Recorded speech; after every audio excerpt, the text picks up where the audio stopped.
Hello, and welcome to another episode of Wheel of Horror, the podcast where two best friends spin a wheel every day in the month of October. It chooses the horror movie and they discuss it. Today, we're talking about the 2002 film Red Dragon, which was directed by Brett Ratner. This is another episode where Eric has got, I don't know, the NBA Finals or something's going on right now, so he's slammed for work. But we do have our substitute co-host, Justin, and a longtime first guest of the podcast, Dom Berger, back for Red Dragon.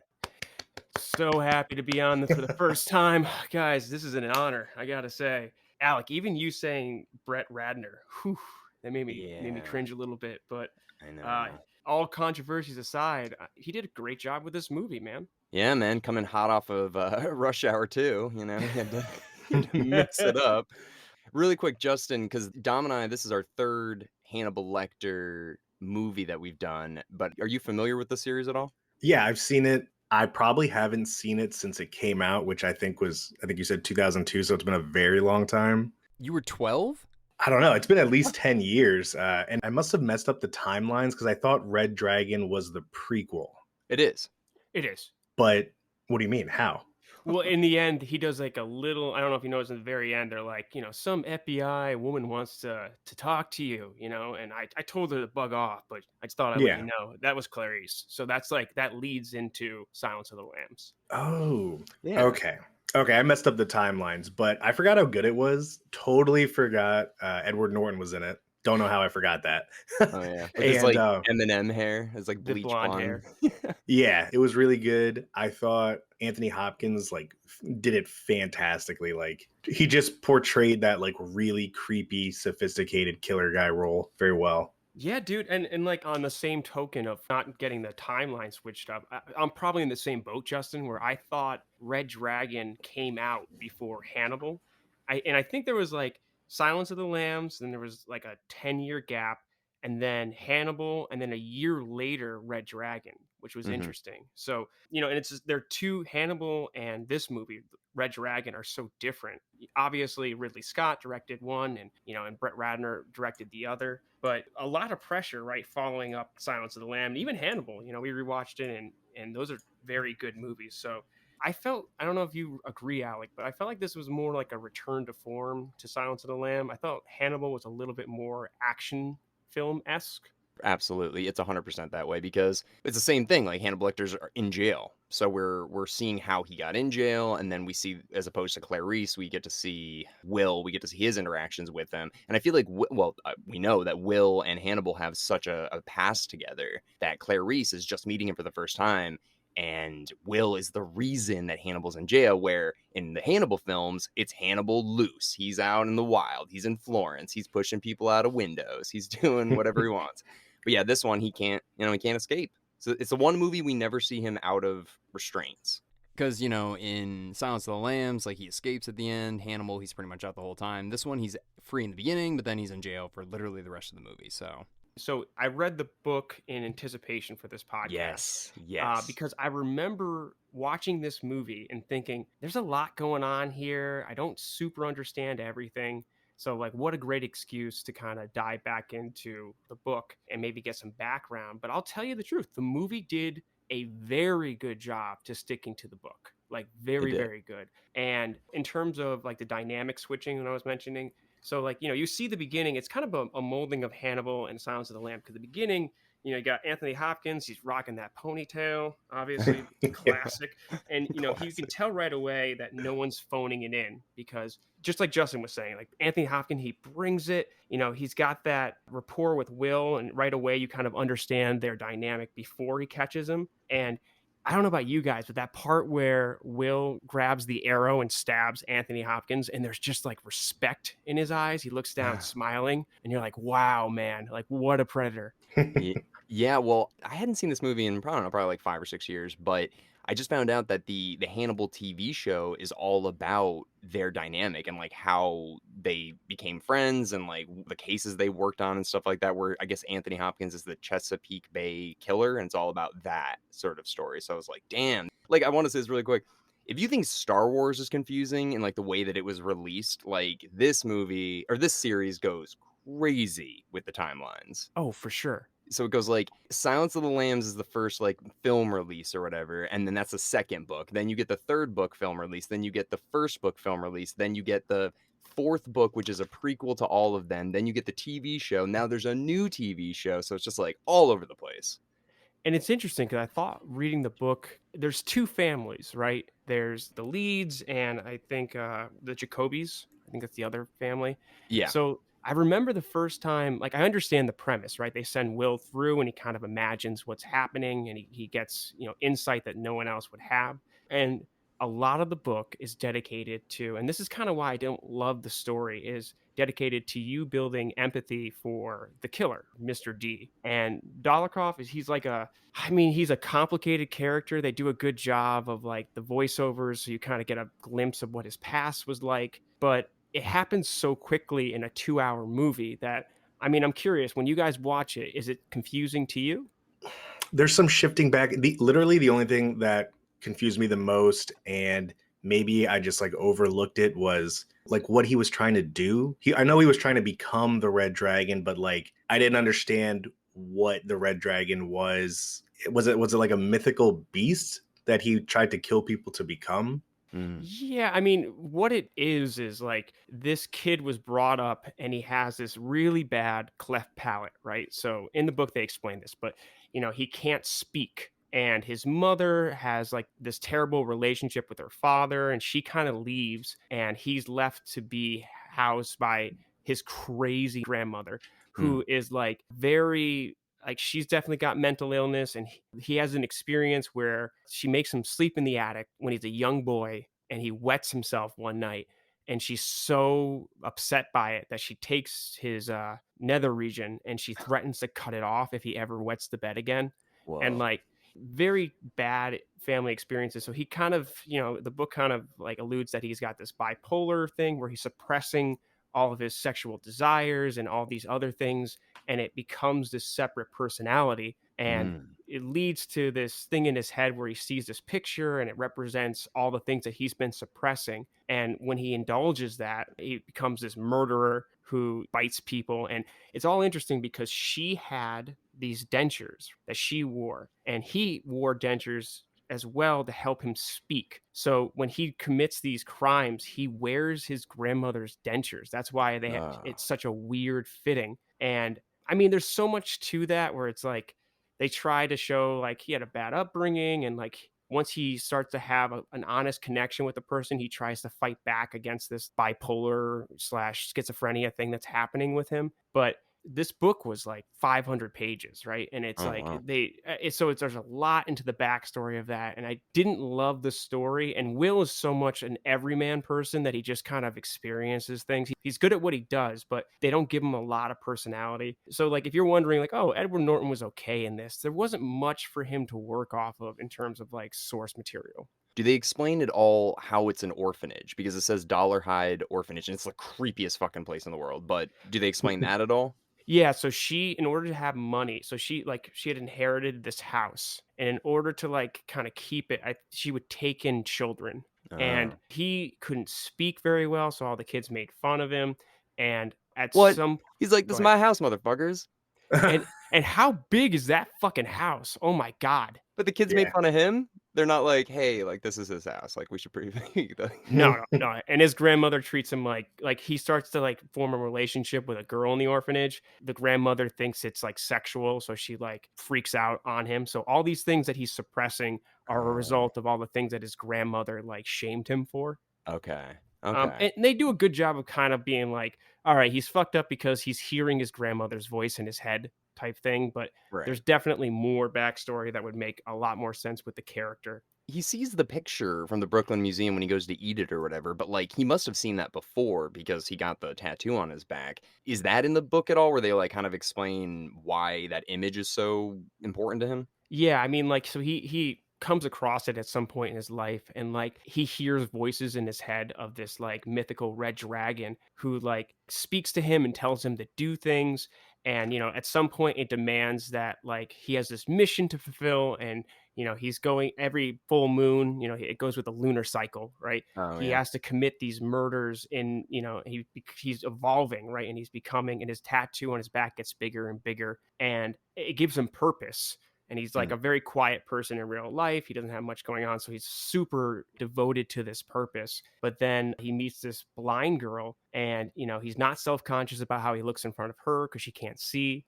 Like, I mm. don't know if you guys like that part where she's washing herself in the bathroom. She can't see it. It reminded me of like 13 Ghost when that girl's taking a bath and it keeps flashing to what it looks like in the ghost realm. Do you guys ever see that? Where she wears the glasses, right? Or the Yeah. Yeah. Yeah. yeah. Yeah, I So, mean, well, she missed the dentures. Obviously, she can't see, and then she looks up into what is the mirror, and it's just all fucked up, obviously, but she can't see. yeah, that's a good background for listeners that maybe haven't seen it. It's exactly like it's all he brings her back to the house, and like the house itself is all like haunted mansion s Oh yeah. decrepit. She goes to wash up. She thinks it's a normal date, but really anyone who could see would realize like how fucked up this place is. Um, Yeah. Well, all right. So I want to ask you guys. I'm not trying to be an asshole. How does a blind person work at a photo like printing lab? oh, I mean, I'm not trying to be an asshole. I'm like genuinely curious. Isn't the whole point of it that like you need to see how the photo well, came they're out? like, you know what, Susie, you can work in the dark room, or whatever. Again, just not being an asshole. Just asking a question that apparently none of us know the answer to. First off, my favorite line in this movie was when the woman's like, "What is this?" in the beginning, and he says, "If I tell you, I'm afraid you won't even try it." And Oh he, yeah. he said it very like elegantly, like, "Hoo hoo, let's not inquire what it is." But I was just like thinking to myself, and I like laughed on the couch by myself. I was like, "What happens if she was like, no, really, like what is it?" And he was like, "Oh, it's the musician guy. It's a person." I Well, have Justin, terrible allergies, so like you need to tell me what this is. I thought of the same thing at the end where Edward Norton's kinda, like, talking to the blind lady, and he's like, "Well, your hair looks terrible," and, like, she laughs or whatever, it's like, it's like, "No, I'm blind." He's like, "No, no, I know, I was just making a joke." He's like, "No, no, no, it's not funny, like, it really takes me," and it's just like, "Alright, listen, like, I was just kidding." It's Like, no, I want the recipe. I'm gonna go home. I'm getting the ingredients tomorrow. He's like, no, no, no, I actually can't tell you. Not sure if you guys have ever seen the movie From Hell with Johnny Depp and the Bilbo Baggins guy, Martin Freeman? Ian Holm. Oh, the original. Yeah, the original Bilbo. But this No. movie reminded me of that, which I also saw like last month on Hulu for no reason. And it's about Jack the Ripper and how there's a lot of suspicion that he was actually a surgeon back in England whenever this happened because of how much skill it needed to remove a kidney and liver and all that stuff. And I was thinking like Hannibal Lecter is kind of based around Jack the Ripper if he was actually a surgeon because like Mm, he's very smart, he's a doctor or surgeon, and no one would expect that he'd be a killer, which is why it works so well, and how he can get away because he's basically smarter than the police. oh, yeah. Oh, dude, the contrast in Anthony Hopkins' performance where he's charming everybody at the dinner table, and Mm, then, I always really loved that hallway that leads up to Lecter's cell. Like this movie, it gave it a little more light. Like it's just such a great image, and like Dr. Lecter, it's very interesting because with Clarice, right, he clearly has the high ground, and yeah. he's playing with her. And then the first time Will talks with Dr. Lecter, like Dr. Lecter's upset because he got caught, right? Yeah. And the whole time he's probing, you can see that it bothers him that Will might believe that he's smarter, and the power dynamic is it's like hostile, and it's so much different than the Yes. conversation he would have with Clarice. Dude, yes. I'm so glad you brought that up, Don. I was thinking the same thing. But sorry, continue. No, no, no. I mean, I was just like, it's just such a. And Anthony Hopkins can play condescending. He can play charming. He can play, and that's all within the first 40 minutes of the movie. And I'm just so happy that no one phoned it in because, Yeah. like there's some places that the writing is pretty well done, and there's other places that it's definitely Anthony Hopkins and Edward Norton that really sell it. Well, dude, the whole dynamic between Anthony Hopkins and Clarice, like he's almost like everything's like innuendos and like he says a lot of like he's trying to like learn more about her, but with Will, he's so like pissed off. You can just see it in him. He's just kind of like, "How did you catch me?" sort of thing, and like really, yeah, it is a very different performance, but Dude, it's Alec, equally as even good. even the evolution of that question. So at the first thing, he kind of mentions it offhand because you caught me, right? And then he's like, do you know why you caught me? And then by the end of the scene, he's like, how did you catch me? Right? The Yeah. true thing comes out. And it's so subtle, the changes in the way that he says it, but like amazing. Yeah. Oh, I was going to mention, I just really liked how Anthony Hopkins was always one step ahead of everyone. Like in the jail, when they were trying to find the note in his cell, and they had all the detectives like watch a video to put everything back to like the exact inch of where it was. And they created this like fake supervisor pissed off story, and it all was for nothing because he noticed like the 1 inch of rubber glove hanging out of the detective's pocket who was dressed up like a janitor, and like he knew everything they did. Even when the guy walks past the thing, he's like, this damn building, they should just burn it all down. He's sitting there like, you stupid fools. You think I don't know this is a ruse? Like, I can hear the frequencies in your voice. I understand that you're lying. No, but for real, like another interesting switch is that in Silence of the Lambs, Hannibal Lecter's very protective of Clarice, right? Like that guy throws that stuff on Clarice and he makes that guy swallow his own tongue, right? Very Migs. protective. And then it's the complete opposite with Will, where like he targets Will. Like while they're talking, he puts his address out there from the cell. Like it's very interesting to see Hannibal Lecter on the attack even while he's in prison. Dude, even the little thing he says, was like, I smell that aftershave a child would choose. I bet it has a boat on the bottle. And I was like, oh, fuck, I have a boat on the bottle of mine. Well, dude, he took the prison phone and somehow like Morse code hacked into the internal phone and out dialed. Yeah, his lawyer's probably like, hey, oh, fuck, I got disconnected. He's just like, you stupid fuck. And he was just so like, he was so suave about it. Like even the temp was like, I'm not supposed to. And he's like, I don't want to bother you. Like, what if she was like, no, it's actually like HR policy. I can't. Sorry. I don't know. There's a lot of things that are subtle, like the scenes in the I'm gonna say haunted mansion, but it's the bad guy's house, right?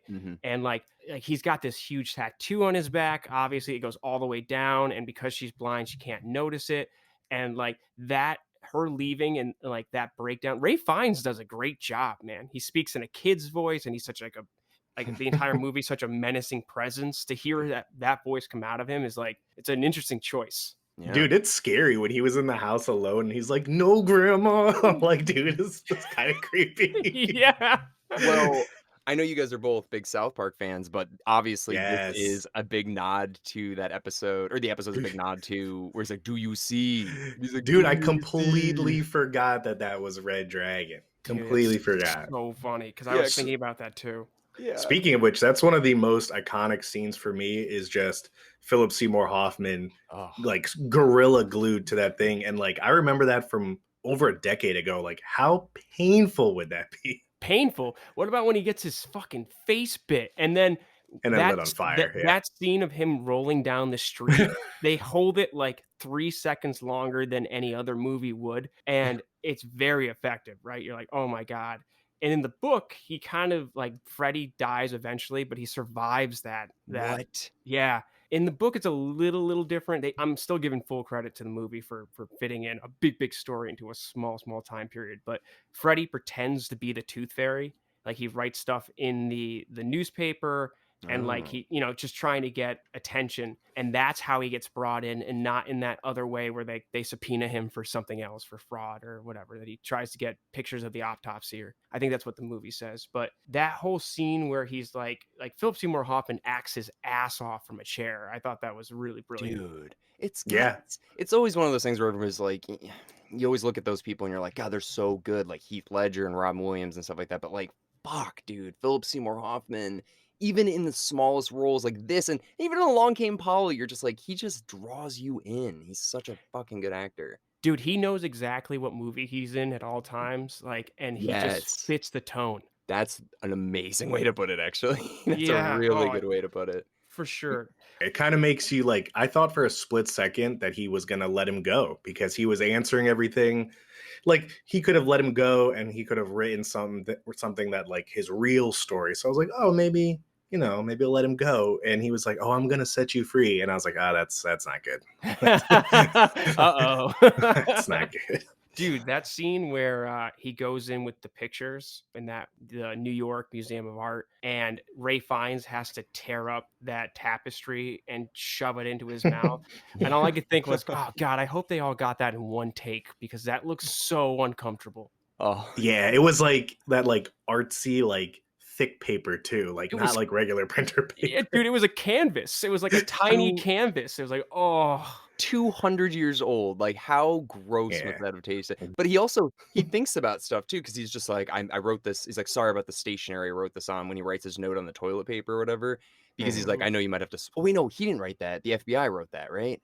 So no, so he wrote that to so he wrote that so that when they delivered the letter, Uh that huh. it'd be easily like you could be easily destroyed, right? Right. He could And eat it if he needed to. I think. but like, did that part happen very quickly? Because like Yeah. they explain it really well in the book, right? There's a correspondence going on between Hannibal Lecter, through books he has and stuff in the cell and personal ads in the paper, right? Like Yeah. that happened really quickly in the movie. It tracks. I remember being very confused the first time I saw the movie. Well, the one thing that I'm really still confused about, maybe you can answer this from the book a little bit, is what is the reason that he chooses these specific families? Because it seems like he just works at this photo printing place where he gets access to all the tapes, but like it doesn't explicitly explain why he targeted those two families. Yeah, it's a flimsy thing where it's like, well, he watches their home videos, and like in the movie, they make it look like, if there's like a sexy part at all to like a housewife who's very homesome by most standards, and then there's like a part of the video where they're always in like their bikini or something,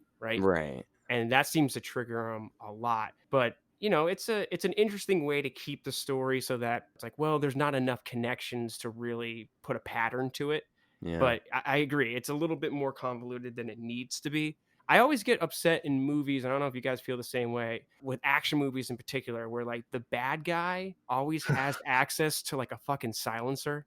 Like he's just like, oh yeah, like I picked this up at like the local store, and for some reason silencers work like 100%. That guy can get shot out in front of a deaf woman's house, like gets shot in the face, and she doesn't like come to the door. She's like, oh, like thunder, I guess. I don't know. It wasn't raining. Well, yeah, she just comes to the door and she's all just like, listen, just because I'm vulnerable. And all of a sudden it's just like, bam, grabs her. Oh, yeah, really quick. Justin, do you remember the guy who's just like, listen, you need a warrant. Like, I'm not just going to give you access to the tapes. And then it's just like, oh, wait, that sounds like Mr. D, the boss or whatever. Do you remember, you know who that actor is? Like the boss guy. Yeah. Do you know what other movie he's in? Dude, he looked familiar, and I was like, where have I seen this guy? Dude, he's the dad from Starship Troopers. He's Rico's dad. Oh shit, dude, that's What? awesome.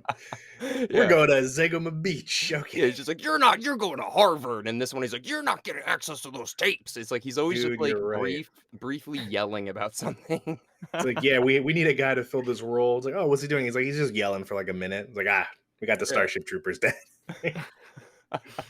Oh man. Oh, last thing too, Dom. Another question that I hope they answer in the book a little bit. Why doesn't Will? Isn't he involved or mentioned in Hannibal or Silence of the Lambs? Like, what happens to him at the end? Does he just go on the boat? No. So in the book, it's a little bit different. So in the book, he's having a lot of trouble with his family. Like his wife, instead of them staying at some FBI agent's house, she goes back to live with her family. So he had married into this woman and her son, who wasn't his son, right? So it's his stepson. Oh. And they're like, he's been quiet since his encounter with Hannibal Lecter.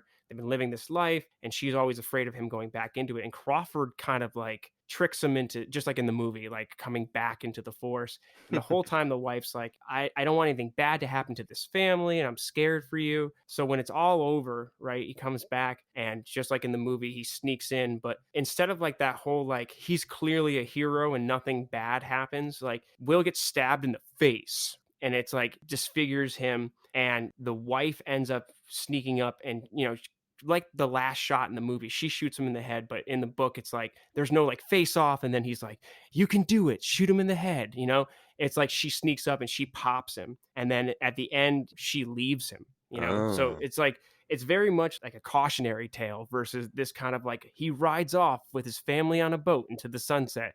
This is like Will never be the same. His family life is not salvageable, and like he will be forever scarred in the same way that the Tooth Fairy was scarred because he was stabbed.